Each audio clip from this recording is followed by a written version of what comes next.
I have a little Willie inside me is the weirdest way to say I'm having a boy ever. There's a reason we call summer in London the season. You know you'll never be me, you might be pretty, but this is my city. Hello, everyone. This is But I'll Take a Pinot Grigio podcast. This is the Ladies of London edition. I'm here with my dear friend, Emily. I am Sundi, the pop culture professor, self-proclaimed expert, emphasis on self-proclaimed. And I'm Emily. I'm just along for color commentary. Former socialite turned psychologist. She forgot her intro, but it's cool. You know, we're still finding our legs. Before we get started, I want to remind everybody that we have Top Chef coverage that drops on Monday nights right after the show. So Jeff and I do a very serious analysis of the episodes. Our vintage Vanderpump Rules coverage has moved to Tuesdays and Fridays now. And please go to our socials to see all kinds of things. Jeff made me eat pork-flavored ice cream, and it is all over the socials. And it was really good, so I'm not going to complain about it. Pork. He did. Ice. Yeah, we did a food challenge. And Those words don't, like, it's we all pulled. bad Look, together. Emily, though, it was pork-flavored ice cream with a barbecue sauce caramel and pork rind flavored sprinkles, like crunch. It was really good, and I'm gonna have to get him to give you some because it was real yum. And I had many bowls. Okay. But y'all go to social media to see kind of like how that worked out. And there is a disturbing video of him boiling the pork with the cream. Ooh. Yeah, Carla didn't love it. That does not sound... If I hadn't have told you, you would have liked it because the ice cream itself had a little bit of a salty body to it. So it was good. So go check it out. Sweet, salty situation, but that's exactly how like it was. sausage. I don't want to see how it's being made. You don't. You don't. But it was delicious, and I recommend it for everybody. All right, so we are on episode 5, right? Yes. Martha in the middle. Martha in the middle. Poor old Martha. Martha has such a Girl Friday vibe to her. Like, I think it's aging her. You know, she's only 45. Exactly.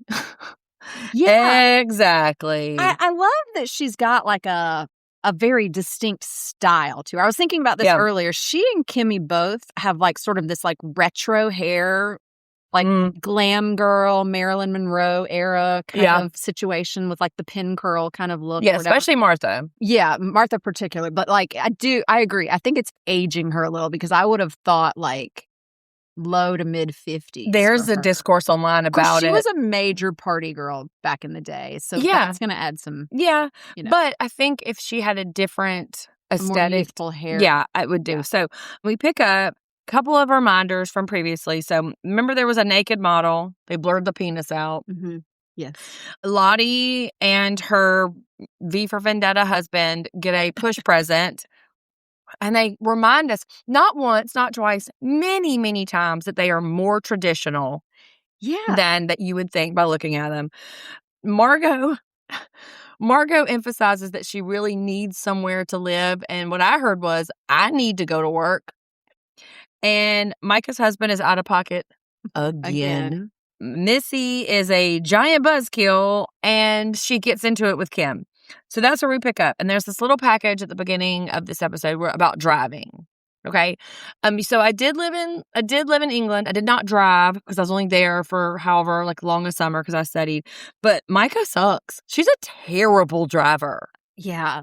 She's just kind of terrible in general. Like, there's so many terrible parts to Micah. Like, I feel bad saying that in a way, but, like, she's just very unlikable. Yeah, but look, here's the thing. I know a lot of it is the editing, probably, but, like, I don't know. She's given them a lot of material to work with. I wish she was bitchier than she was, because then we could justify the dislike of her.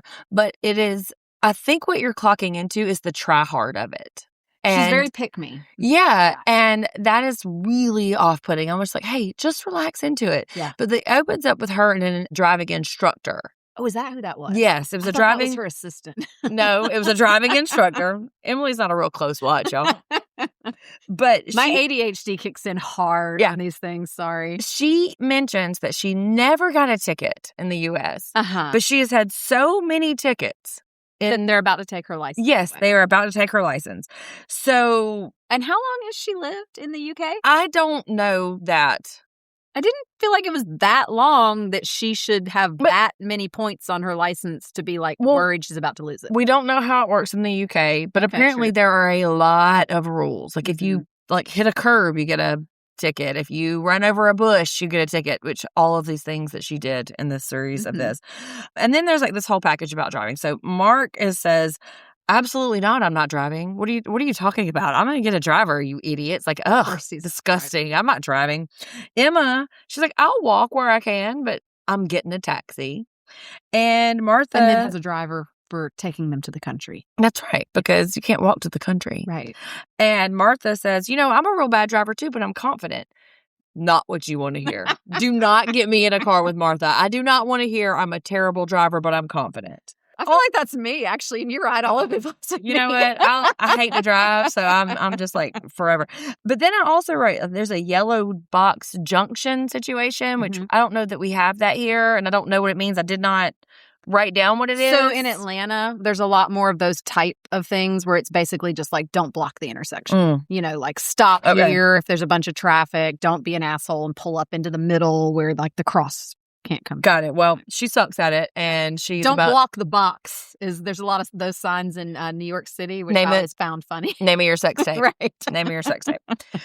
So from there, we go to this like really fancy fish and chips meal with Micah, Martha, and Kimmy. So in this like first like third so we're of like it, choosing teams, I feel like. Exactly. Yeah. They've sort of like segregated into two teams, like the cool kids and then the sober kids.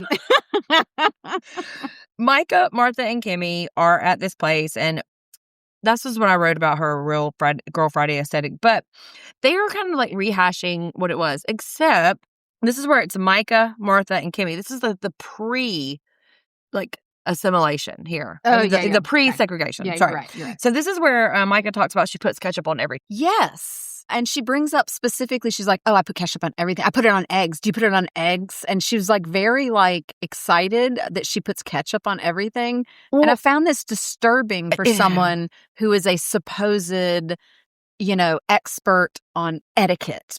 Because putting ketchup on everything is not like a classy, like that's not appropriate. Can you imagine being at a dinner party and be like, hey, this steak is real good. Can I get some ketchup? Right. But I think ketchup on eggs is a fairly American prevention. Like that is something that Americans do. I don't like ketchup either. But and Kimmy had some real strong opinions on what she likes too. And if you are a man and you want to be with Kimmy, you better like mayo. Yes, apparently, because and you better not be vegan. That's right. Because if you don't eat meat, you don't like sex or mayo.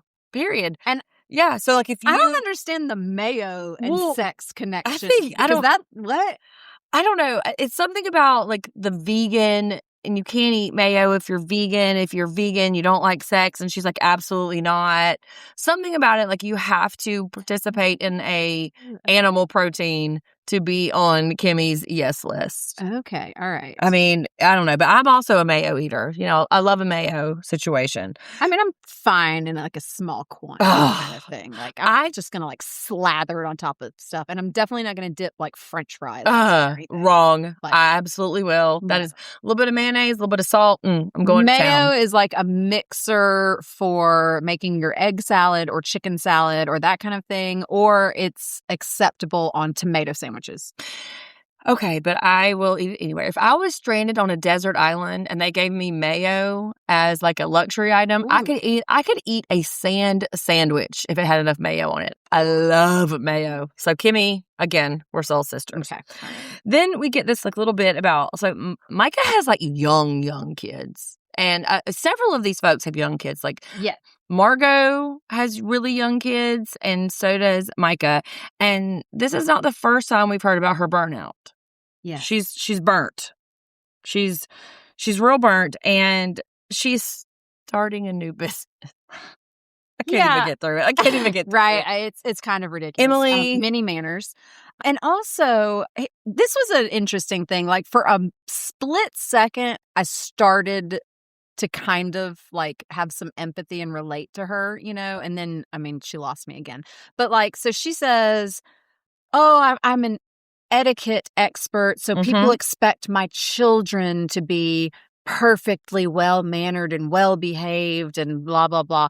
Ma'am, you have a 3-year-old. No one on earth expects a 3-year-old to be well-behaved. So where I felt like I related to her for a split second is because as a child-focused psychologist, I know I have had the feeling before, like if I've been in public when my children were very little and they kind of started losing it and stuff, and I'm like, oh, damn, I hope nobody who knows what I do for a living sees me with these children misbehaving. That's a self-imposed boundary. Right. But then she kind of takes it to, I don't know. It was just, it felt very ridiculous. So she's starting a new business in which she wants to teach children manners. And she says that it's a social, emotional intelligence for the, quote, little people.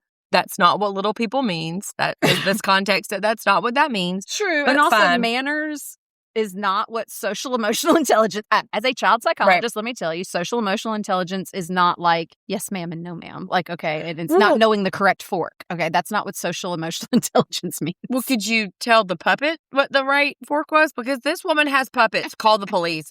Call the police. Call Jim Henson because she is knocking off the puppets, okay? Like, there's got to be some copyright infringement here. But she characterizes it as a labor of love. How do you want me? It doesn't feel like she loves it, though. Does it? I don't know. It doesn't seem like she's joyful about these puppets. How do you want me to look you? Clinched. Well, I think that might just be her demeanor. And also, too, because her husband's cheating on her, allegedly. But how do you want me to look you dead in the face and you tell me, yeah, so I have a show that, with puppets that teach manners. We're at a dinner party and that's what you say across the table? Ma'am, I'm calling the police. Absolutely not. That is so wild. No, I can't. So I love it when a show tells us like timestamps or gives us like time moments. The naked modeling was yesterday. This is when they were talking about the naked modeling and they're surprised that Mark was so scandalized by it. Yeah, that's what. Who was it? Good, I'm glad you brought that up because that's my note about Micah saying, I thought he'd be more into it. Talking about Mark. Right. And how he was scandalized by the naked man and he painted hydrangeas. Yeah, so she says of all people. Yeah. So that means he's gay or British or repressed. Still to be determined. Yeah. Lottie is exempt from any recrimination because she's pregnant. Yeah, okay. I mean, I'm kind of, I might be on board with that a little bit. Like, pregnancy does, I mean, come on, you've been pregnant twice, too. Yes. Like, I hated every fucking second of it. It's a whole different, situation. I guess. It does take over your brain a little bit, but. Do you think that Lottie agreed to be on this show and then found out she was pregnant? Because why? Why would you agree to be on the show, which you were contractually obligated to go to events, to be drinking, to be locked in interpersonal struggles? Do you think that she didn't realize that she was pregnant or was going to be pregnant when she signed up? I don't know. That's a good question. Because she constantly complains about... about how the things are not for her. I would never go on a Bravo show. I would. Sign me up, Bravo, if you're listening. Call me up. No, not me. But I definitely would not go on it if I could not drink because, damn, there's no way to get through some of these situations if you can't toss back a glass or two. So then Lottie and Margot and Miss A are talking, and Lottie's like, oh, yeah, I'm just feeling like really hot. And Miss A, and like, Missy, some people call her Miss A, some people call her Missy. Missy's English is not her first language. She's like, oh, are you having the thrush? Not what that means. Is the thrush getting on you? No, not what it means. Yeah. And this is where Lottie reveals that she's having a gender reveal. Yeah. I thought those were out. I didn't think that was like a cool thing to do anymore. I mean, fine if you want to have a conversation about gender before your child's even breathed air in the world. Great.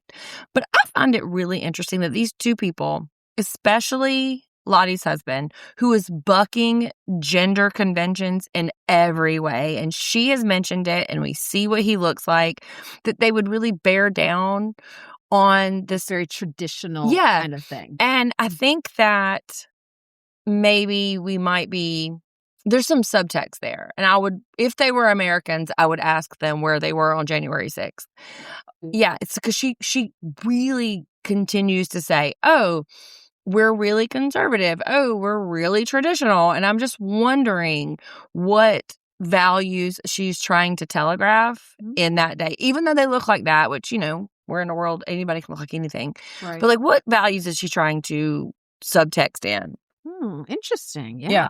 But then they have this whole conversation about, are you going to have help? And me and you looked at each other and we were like, because we watched it together, y'all. Yeah. So, and Lottie has the nerve to say, like, I mean, I want to do it myself, but I think it's unrealistic. Ma'am, it's one baby? Well, you want to do it? Yeah. Okay. Yeah. Women all over the fucking world have one baby and do it on their own without, it's unrealistic assistance. Because you're in this fucking crowd. And then she even says, oh, my mom had 4 babies and never had a nanny or a nurse or anything. I think why do you feel like, why are you finding this unrealistic? Well, I think there's like a real push-pull here because she's in this crowd because Margot talks about she had 3 nannies and someone says like you really need to have a night nurse, all this. I think that she thinks, oh, I can do it. And then she has all of this wealth and privilege surrounding her saying, no, girl, you really need it. So she is conflicted about, well, my mom did it and we turned out normal. Yeah. But all of my friends are saying, I need a night nurse. I need 3 nannies. Like, it is wild. The idea is, don't get me wrong, having a village helps. And I did have a nanny once my oldest son was 18 months because I was starting graduate school. We did hire a nanny then, Guess who did not have a nanny? Sundi. Sundi did not have a nanny. But the idea that it's so unrealistic that you wouldn't have a nanny, I think speaks to the level of wealth these folks are participating in. And Lottie does remind us that she grew up middle class. So, okay, does not necessarily indicate a night nurse and 3 nannies. So the talk turns to this whole beef between Missy and Kimmy. And Missy, I just like I really want to like Micah and can't, I don't want to like Missy, but do.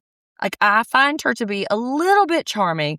And so this is where she's saying, like, listen, man, Kimmy came to me and we had a conversation and she basically said, sorry, not sorry, but it's basically like, sorry if you didn't like what I said kind of thing. Which is such a non-apology. Yeah. Like, oh, I'm sorry if you got upset by something that I said. Like, that's not an actual apology. Right. But Missy, you're not apologizing for what you actually did. You're apologizing that someone didn't like what you did or said. You're not owning that you did something hurtful. Kimmy makes a fairly good point, and I need to put this out there now. Margot is an actress, okay? And whatever, if you know a person who is a theater kid, I'm married to a theater kid, if you, they are fairly interested in the reaction of the audience. Okay. So Margot, whatever she's doing in a scene or in an interaction, she's aware of the cameras. She's aware of what she needs to do to stay in front of the cameras. So she's always going to make a scene. She's always going to make a scene. And Margot is going to be the center of attention. I don't think it's an accident that Margot landed on this particular show because she is a flailing actress. Like, it's not an accident. Mm-hmm. Right. And so they were bouncing between these two, but poor Martha just wants to go home to her bird, Hecate, but she thinks that this beef between Kimmy and Margot is going to go the distance. Like, she thinks, like, no, I absolutely feel like it's going to go. And then Kimmy, which I am always really, really skeptical of folks who say I'm not PC. That makes me feel scared a little bit. And which, not that I'm so committed to being PC, but like the idea is that I'm not politically correct and I will say whatever I want.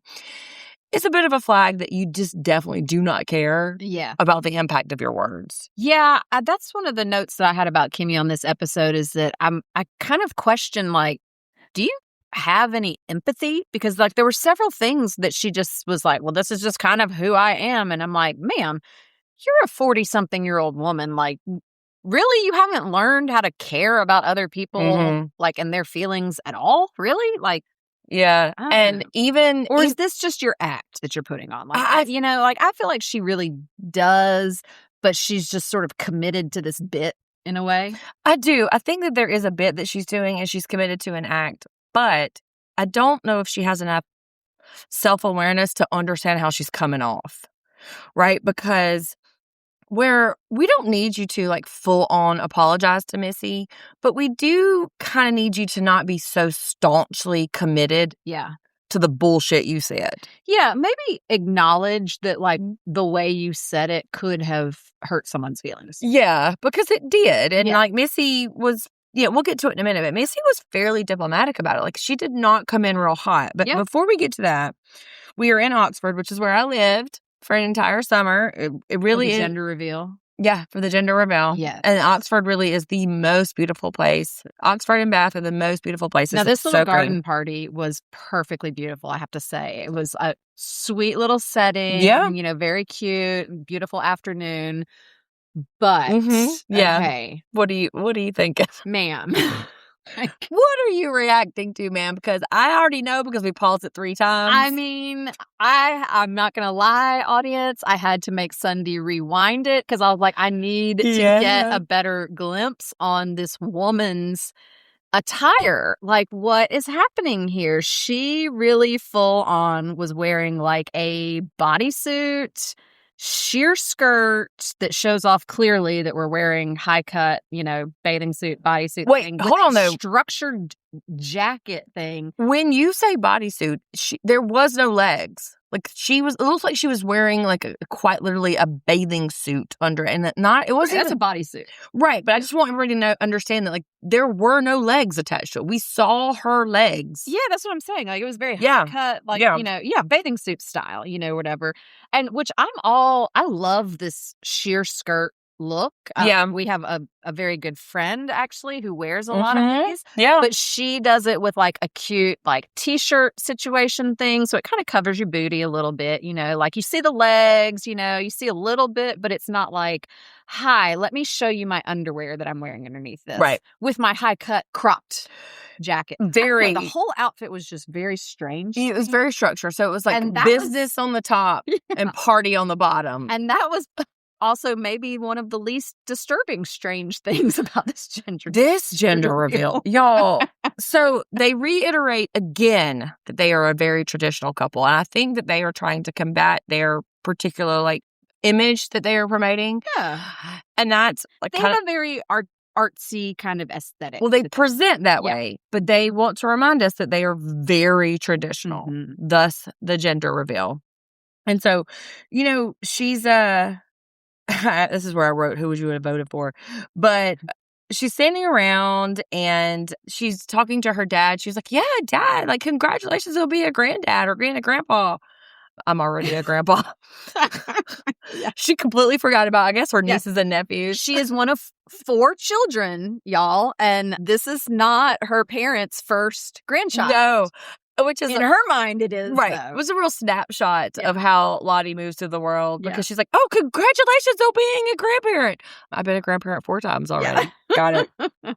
And so they gather them all around. And so, they're going to like do a gender reveal, but make it real bougie. So if they cut into it and there's a blueberry ganache, that's the boy.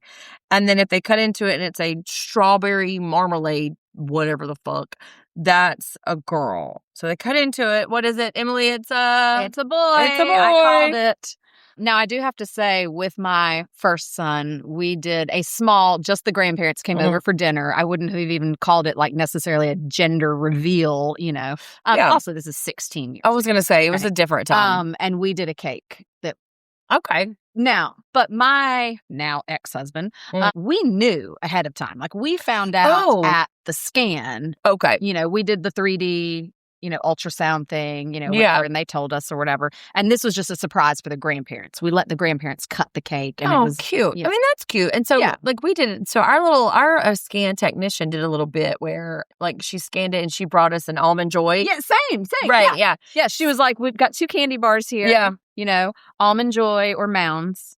were the two options because Almond Joy has nuts. Yeah, and so there was a ceremony to it, and like I'm not. My saying, apologies to my second child.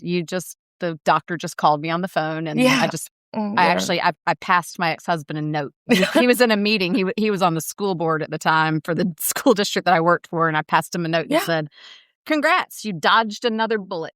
Oh, as one does.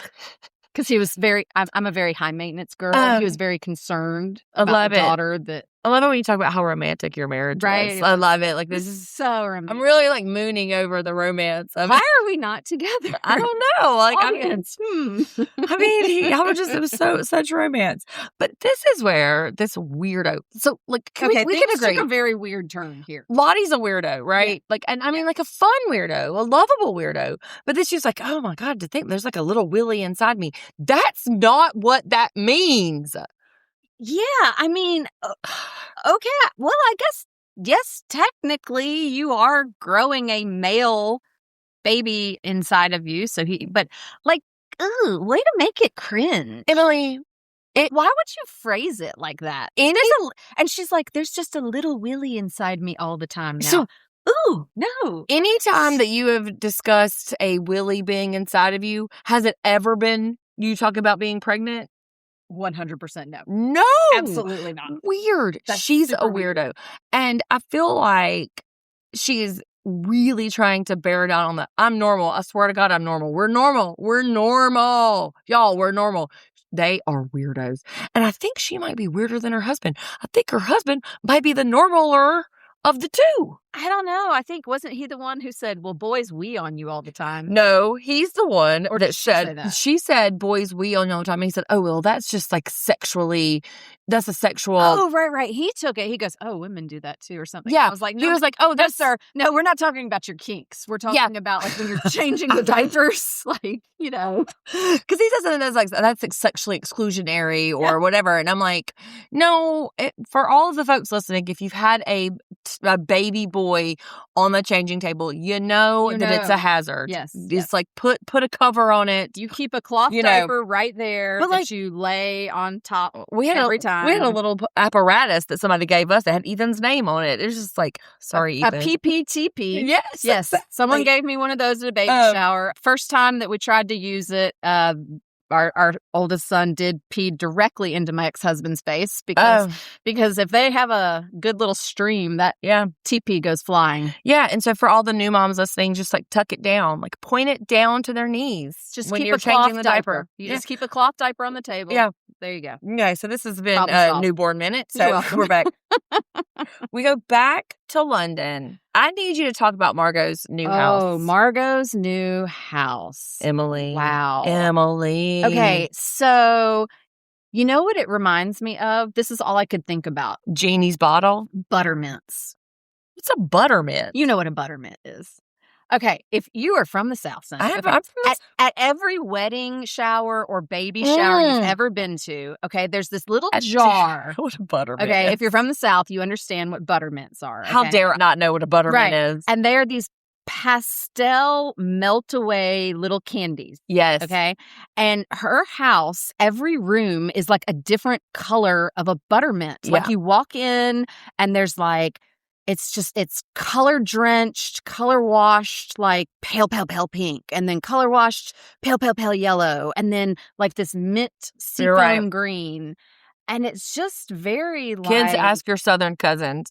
But yes, I know what a buttermint is. Everybody knows what it is. But like the pink room is so egregious. Like it's pink carpet, it's pink walls, it's pink upholstery.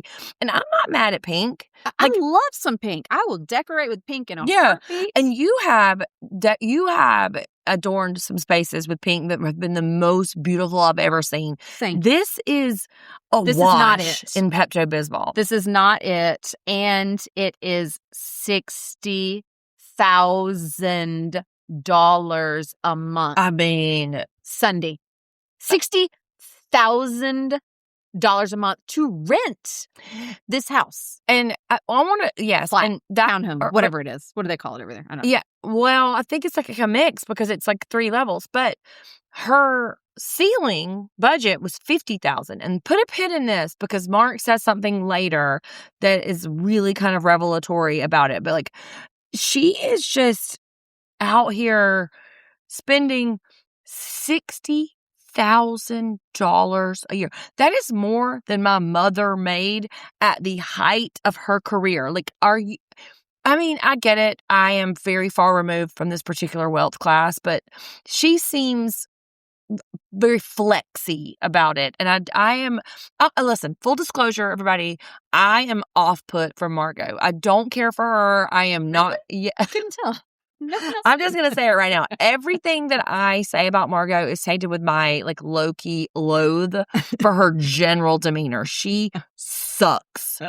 Okay, so all of that saying, in case anyone was curious how Sundi felt about I'm just saying, like, she's just, and also it's very unfortunate. She's not likable. She's not. And she's the American, and she's like the most American. At least Micah is trying to couch her Americanness with gifts and manners, and Kimmy is couching her Americanness with that weird accent and like British, say with her fake British accent. And and her like British emotional distance. It's just tough. But I will say, Margot's kid was like, "Yeah, my favorite color is black," and I'm like, "Same, yes, same." I loved that. But this is not she says this. And this is very telling. She's like, yeah, I got this flat. I really need to go back to work. I really need to. So is she manifesting a future career? But like, yeah, bitch, you need to go to work. If you're paying $60,000 a month, yeah, you better get to work. Get you an OnlyFans account immediately. Something. So then we go to another like lunch because we're bouncing back and forth. There's a lot of lunches. There's a lot of like little cliques, and I try to write them down, but I was going really fast. So here's where Martha's stirring some shit up. But yes, Martha was stirring the pot. I thought so too, but then she immediately kind of like comes around. So she tells Margot, "Hey, Kimmy says you're a snake in the grass," but then Martha's like, "Well, you kind of are." And so I think that she tempered the titling with a little bit of, yeah, you kind of are a fuckwit. And so I like that at all. But Martha, this is why it's called Martha in the middle, because she is having to broker both sides of this argument. And this is the very first. Having to, or is she just putting herself in that situation? I feel like Martha was kind of like generating some of these situations a little bit. I really like Martha. And what I'm about to say is going to sound really cruel. Okay. And it's not. Bring it. But she is emotionally disabled. Like, yeah. You know what I mean? Like, I think for whatever happened to her throughout her life or what she learned or what she did, she does not have the tools to do that. So that's why she's so torn between like, oh, Margot's great. No, Kimmy's great. Oh, I don't like it when mommies are fighting. Yeah. Like, it you can see the distress on her. And it happens here too. And Martha's like, yeah, they're both wrong and horrible, which word. Yeah. Where I think everybody in this show is wrong and horrible. But this is when Margot is on FaceTime with Martha. Martha looks like who fucking done it. She looks insane. Hair crazy, yellow tinted glasses. Maybe she didn't realize that the camera was going to like swing around and like get her, but she looks crazy. But even in her recrimination, she's trying to be diplomatic. And I feel that. I am a Virgo by nature, but I have a lot of Libras in my life.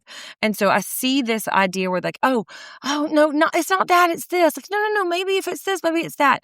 And so Martha is really trying to kind of like mend a situation so it's not her on the hook. I really need to look up to see if Martha is a Libra. Pinot Squad, if y'all are out there, tell me, what is Martha a Libra? Because I bet she is. So then Margaret says this really nasty thing too about how Kimmy's just a bitch. Girl, you better watch it because I don't think you want to get on the wrong end of Kimmy. Okay. Yeah, I would not want to like actively like go up against Kimmy because I think she's all right. Yeah. So then we have these dueling dinner parties. Okay. Yes. So Margot is in her house and she's making like whatever the fuck she's making. And she says out loud, She wasn't making any of it. She said someone else bought it. She was just reheating, or someone else made it. She's just reheating. Yeah, she had that weird bag where it looked like maybe bolognese sauce that she was like squeezing out. Yeah, but she was she's just, like cutting it. I mean, she's like, packages. I don't host or throw parties. Like, and then she doesn't know how an oven works. Well, okay, now in Europe, I will say ovens and appliances in general are, it's different. They're not working off of the same temperature. She's not new here. She's not new here. Oh, yeah. Okay. Good point. But I love that Bravo Editing was doing the God's work here with this, because they're like, I mean, Margot's over here like, hosting's so hard. Hosting's a lot of work. I'm like wiping the sweat off of my brow kind of thing. And then they cut to Emma, who's like making like little individual tea cakes out of Aperol and like other things. And she's got edible flowers and she's piping and she's like, I host a lot, whatever, like. I love that. I love the juxtaposition of like, If I say it once, I'll say it 100 times. The devil works hard, but those Bravo editors work harder. And I want to say this too. I know you are not as ensconced as the Bravo editors, the Bravo universe as I am, but I need you to pay attention to who you think the editors and the production hates. You can tell who production hates. Because they are being very unflattering. And I am of the mind that they hate Margot. Yeah. Right? Like, they included this whole thing. Like, this whole dinner party that she threw. Because they were bouncing between this tragic-ass, no booze party and then Emma's party, which, were they at Longleat? I don't know. Maybe not. Because, like... No, this was, I think, at her London flat. Okay. So... Listen, don't invite me to a party that doesn't have booze. Emily, do not invite me to a dinner party Sundi, that doesn't have booze. Sundi, there was one split of wine. Emily gasped out loud. We were watching it. She said, what? A split?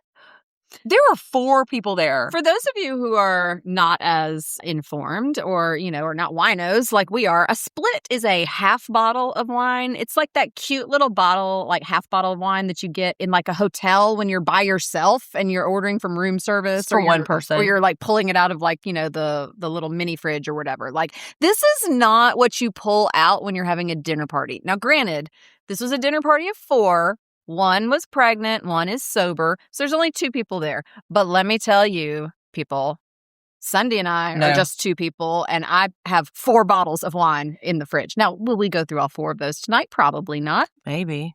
It's happened before. Probably not tonight. It's a Tuesday. But like a dinner party? No, ma'am. No, ma'am. Emily, when I host a lot of dinner parties. You do I have indeed. hosted a lot of parties. Yeah. You always have extra wine on hand to be a gracious host and to accommodate everyone's, Quick check-in. Do you make them drink non-alcoholic bullshit? No, which they obviously hated. Micah, forever the, pleaser, was like, oh, this is refreshing. No, the fuck it wasn't.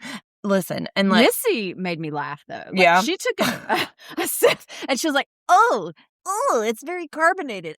Like, she's like holding onto her throat, like, Missy, after my own heart, too, she's like, can we get some wine? Can I get a glass of real wine? Can we get some wine? And where's my rosé up in this bitch? I mean, so then cut to Emma, who's talking about dinner parties with freaking Diana Ross. I bet you Diana fucking Ross ain't drinking non-alcoholic splits. Again, with the editing, and we show like Emma is a gracious, wonderful hostess, and she's over there with the like, big metal, like, sterling silver, cooler with like bottles of Bollinger in there, very high end champagne. Like, this bitch used Aperol for her cakes. I know. You did say that. So, Kimmy, this is a thing that I do not care for generally. Not so much just specifically for Kimmy, but like when you are like the know-it-all of it all. So she's like, yeah, well, I was around before Emma at Longleaf, and like whenever we were coming to parties at Longleaf, we were just like drinking wine out of shitty boxes and whatever. I don't love that attitude because it sort of like presupposes that you know more about Emma's life than she does. And I agree. I did not that love feels a little gross. It did feel a little gross that she was like, "Oh," it's a little condescending, you know. "Oh, thank goodness Emma came along." Like it used to be it was so tragic at it Longley, you know, before. Like, all right, calm down. Yeah, you know, like, and it's like you don't know more about Emma's life than Emma does, and especially you don't know more about Emma's husband than she has. Like it felt really weird. But we're bouncing back and forth between these two parties, and you know, I would rather be at Emma's party, obviously, hands down, 100%. But listen though.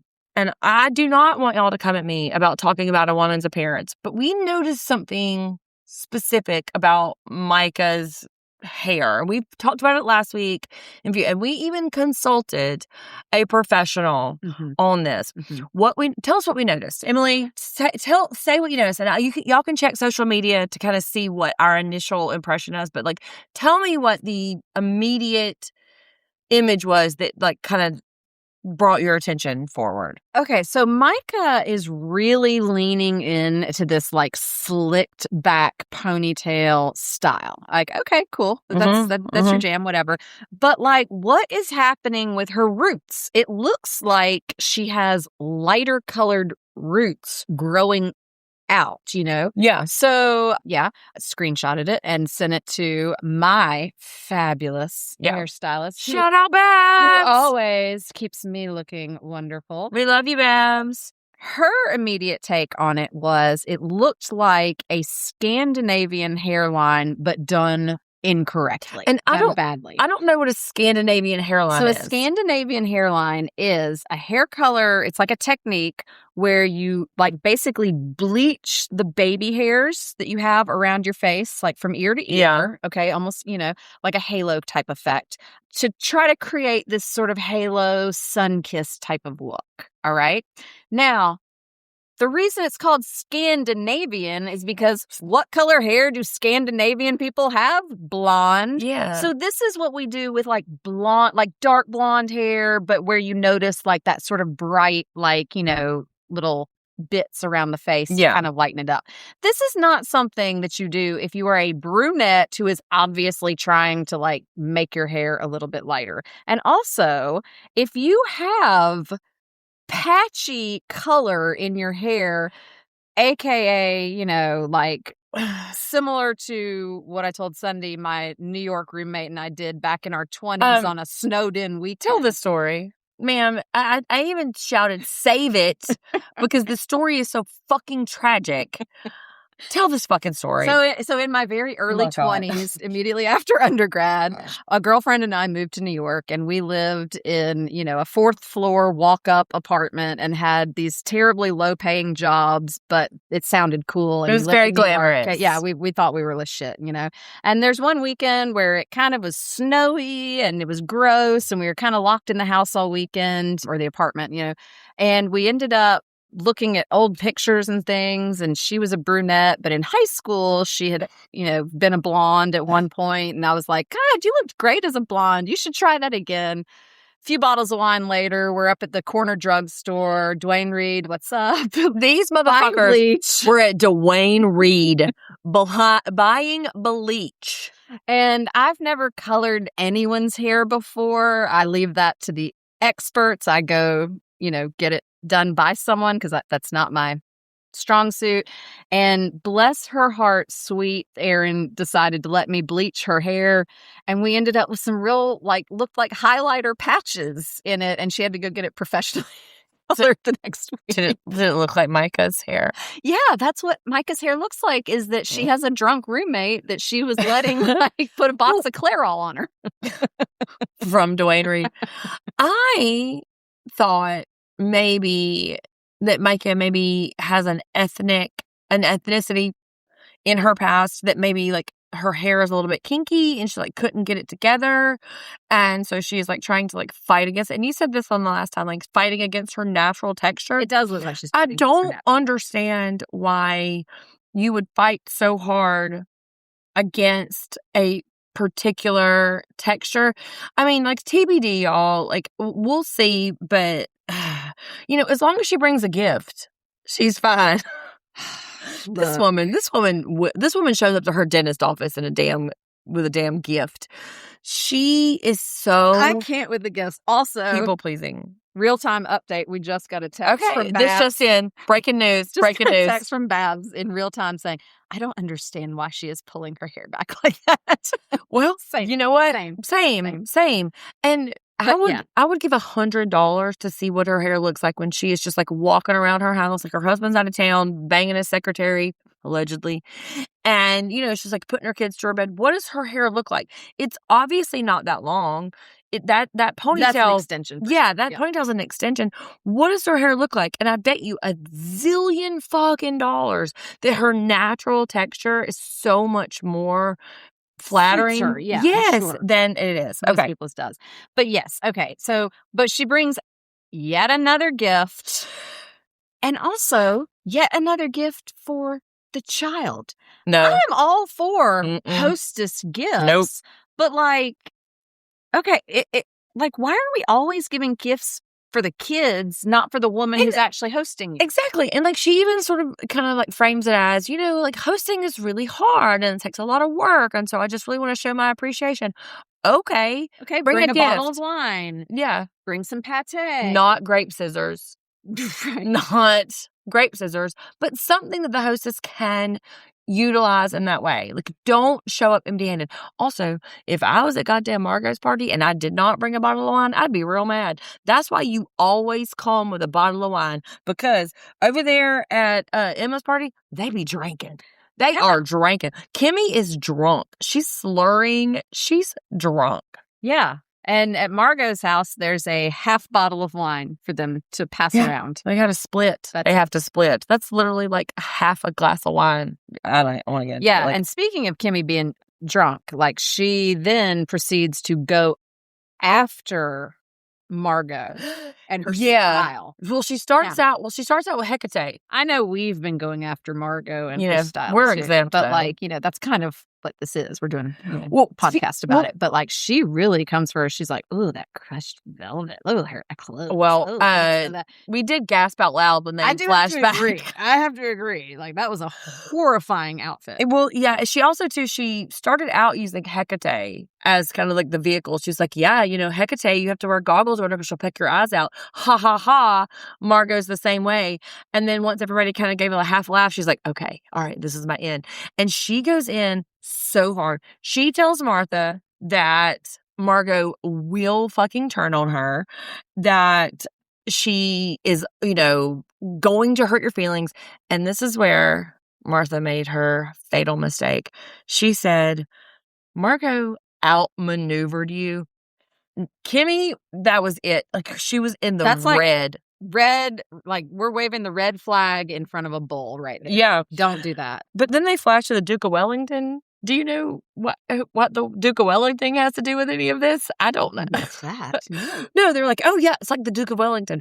I don't know what that means. I'm American, y'all. I'm real stupid about fucking shit, but I had to laugh at Martha though. So when they're like going back and forth about Margot's outfits and stuff or whatever, and Martha goes, "Well, I mean, she is wearing clothes, which is progress versus the last time she was in London," which is a reference back to her, scandalous.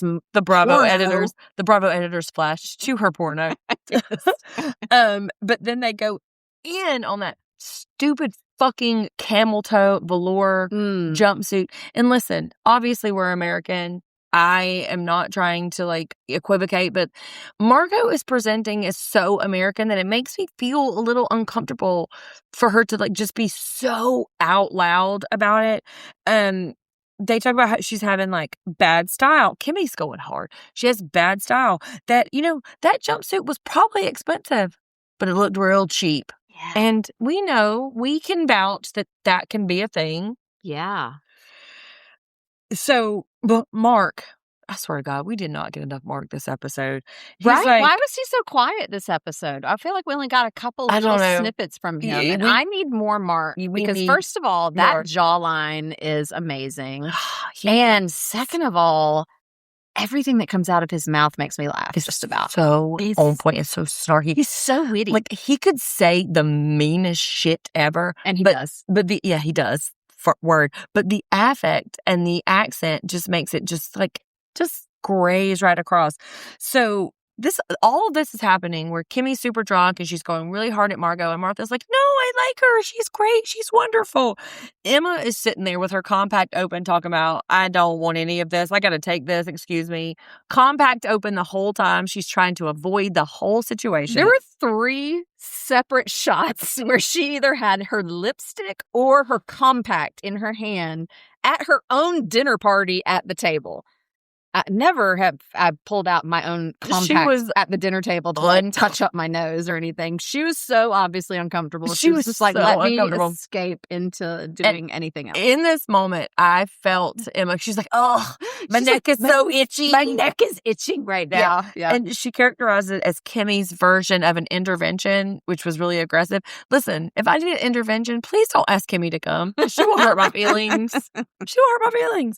And the whole time, Martha is like, no, she's fine. Because we tried to sort out the relationships like last episode, but Martha and Margot have been friends a really long time. But also Martha and Kimmy have been friends a long time. That's what I think. Yeah. Yeah. And so Martha is absolutely trying to broker the feelings between both of them.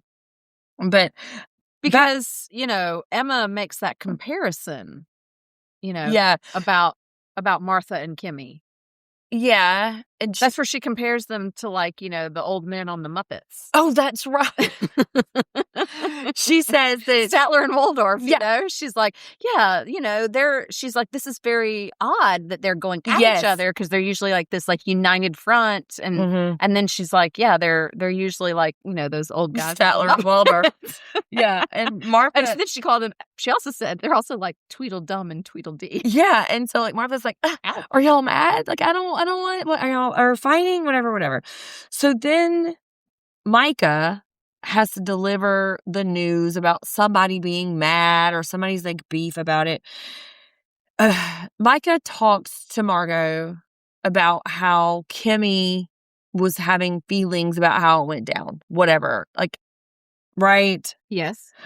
And Margot, because being an actress, she's like, well, I guess I'll just never speak to Kimmy again.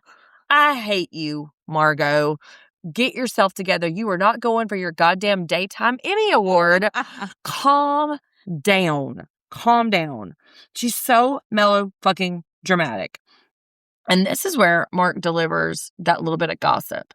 And we listened to it twice, and I didn't necessarily get the whole of it. I thought Mark was saying the deliverable about Margot, but he was repeating a thing he heard from a friend, that Margot is unrecognizable, that now she is diva, she's very vain, she's narcissistic, she's obsessed with money, and the Bravo editors, they are delivering. I have to say, I applaud them. That's right. They had 19 clips. Yeah, they did. Then of her they going, did their job. These boots are vintage. Oh, this is this is this. This is so expensive, and $50,000 a month, and this and this. It's LaCroix. LaCroix. It's LaCroix, darling. It's LaCroix. and so this is where Martha's like, well, she's sober. And Mark delivers the line of the century. I will be saying this for the rest of my life. Being sober shouldn't make you worse. Agreed. I've said it 3 times since we watched it. Word. Being sober should not make you worse. And that's kind of what they're saying. But I just want to say this, real talk, we'll take it out of the universe of it. Margot is 100% performing, and I think she might be the only one. And that's why I am having such a strong reaction to her, because everybody else is sort of playing into their kind of the rhythm of their own personality, but Margot is turning it up because she's in front of a camera. She's an actress. And I think she has hung a lot of stakes on being on this show.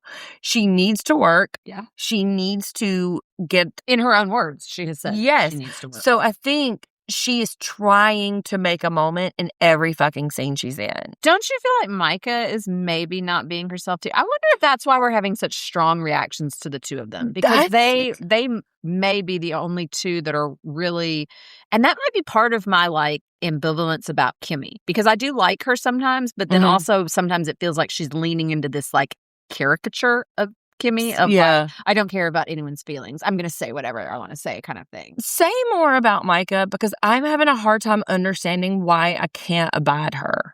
I feel like she is not comfortable with like who she is and just being her genuine self, you know? Like, I mean, episode 1, it was all about, oh, Dara and I are best friends. We've been best friends. We're the closest friends. And then, you know, editing like to Dara being like, yeah, we weren't really ever that close, you know? And then it's, you know, there's just all the things like, oh, I'm this etiquette expert, you know, but then, you know, like she sort of like spins it on the first episode. It made me think, oh, she must be a well-known, you know, world-renowned etiquette expert, if that's what, you know, whatever. And then, okay, but no, not really. She's just like put together some like fake Muppets and is making this like, you know, fake little show. But why would that be so off-putting to me? She's trying so she's not hard. Being genuine. So is that what I'm reacting to? Yeah. And then like the bringing gifts to everyone and being...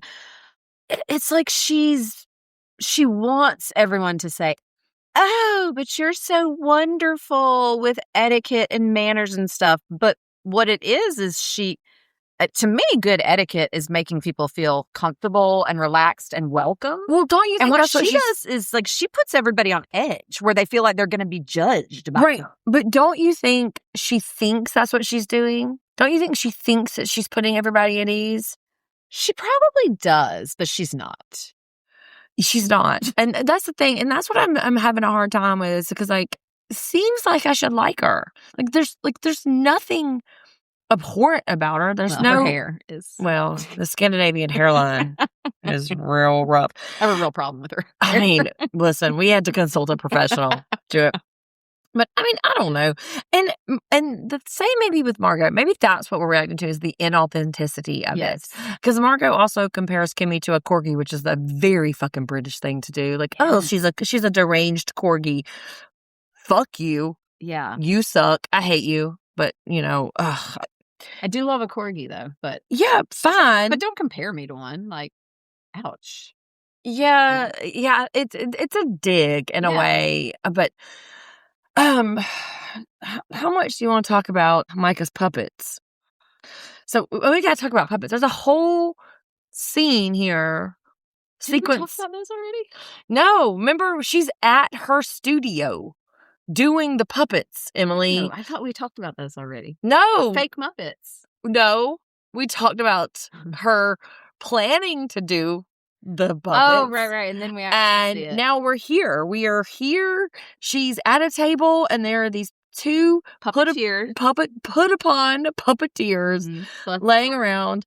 Micah cannot meet her marks, cannot do her lines. Meanwhile, they're sweating under the goddamn table. And I'm guessing there's like a whole green screen situation here, because there was nothing on the table, and she's talking about like a meal and forks and whatnot, but there were no props there. So I was like, I guess this is being like, you know, animated in or something later. Am I being snotty about the puppets? Listen, I have a 4-year-old grandson, which seems like the target audience for this. I'm not letting him watch this shit. First off, he would be so bored. He'd be like, ugh, where's Spider-Man? Where's a Ninja Turtle? Who's watching this? Micah's kids? Well, probably not. Probably not. And she talks a lot about how burned out she is too.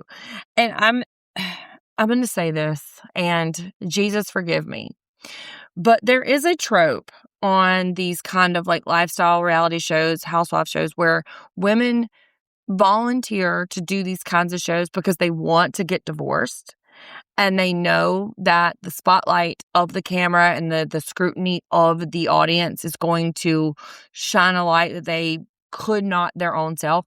I have a feeling if this show goes for another season, Micah will be divorced by the time that season 5 comes around. That's my prediction. Interesting. Well, you're the Bravo reality show expert. So He's gone for 4 days. 4 days out of a week. 4 days out of a week. Yeah, I mean, and that's a lot when you have little kids. She's got little kids, too. He's 3 years old. Right. So maybe don't, try to launch your own business and join a reality TV show. Like, well, I don't know. It just feels to me like if you're really feeling that burned out on your entire life, then what are you doing? I feel like she's grasping for a life raft is what I feel like. Like she that makes me feel sad. Yeah, no. No. Now I'm going to start to sympathize with her. That is bad for her. That's kind of my thing with Micah. Like I feel kind of bad for her. Like I feel like we are not clocking into the darkness because it is so like disguised as gifts and manners and politeness. There's a darkness that's happening with her, and her hairline can't hide it. But like she just talks a lot about burnout. And sorry to bum you out, but like I do believe that there is a darkness to Micah's life that I predict we will see more of, but we'll see. Because the editors are... I think that's probably a pretty astute prediction. Yeah, the editors are smart. And like they're not making choices uninformed. Right. Remember, they've seen everything. So the choices they're making are informed choices. True.